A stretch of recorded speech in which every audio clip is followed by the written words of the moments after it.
নমস্কার আমার প্রিয় সকল দর্শক বন্ধুরা, তোমরা সবাই কেমন আছো? আশা করি সকলেই অনেক ভালো আছো এবং সুস্থ আছো, আর আমিও ভালো আছি। তবে হ্যাঁ বন্ধুরা, তোমরা এই বাঁশের পাতা পাখা থেকে ভাবছো এখন আবার অসময়ে কেউ ষষ্ঠী পুজো করে নাকি?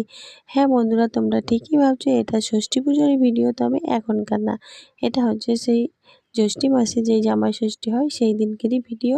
আমি কোনো ভুলবশত কারণবশত ভিডিওটা তোমাদের সাথে শেয়ার করতে পারিনি, সেই জন্য আজকে হঠাৎ করে ভাবলাম না, বন্ধুদের সাথে আমার ভিডিওটা শেয়ার করেই ফেলি।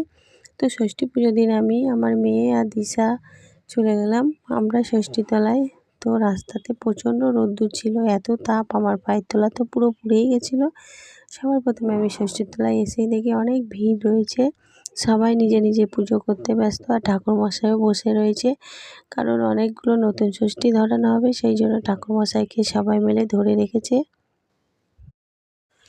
আর এদিকে দেখো, আমিও এক এক করে সমস্ত নিয়মগুলো শুরু করে দিলাম, কারণ ষষ্ঠীতলায় অনেক নিয়ম রয়েছে, অনেক কিছু করতে হয়, সেই জন্য ভাবলাম এক এক করে নিয়মগুলো করতে থাকি। কারণ ঠাকুরমশাই তো অঞ্জলি দেবে সবার শেষে, তাই যেগুলো নিজের করার কাজ সেগুলো করে নিলাম। সবার প্রথমে এখানে এসে আমি মা ষষ্ঠীকে সুতো বেঁধে দিলাম গাছে। তো সুতোটা বাঁধতে আমাকে 7 পাক ঘুরতে হবে।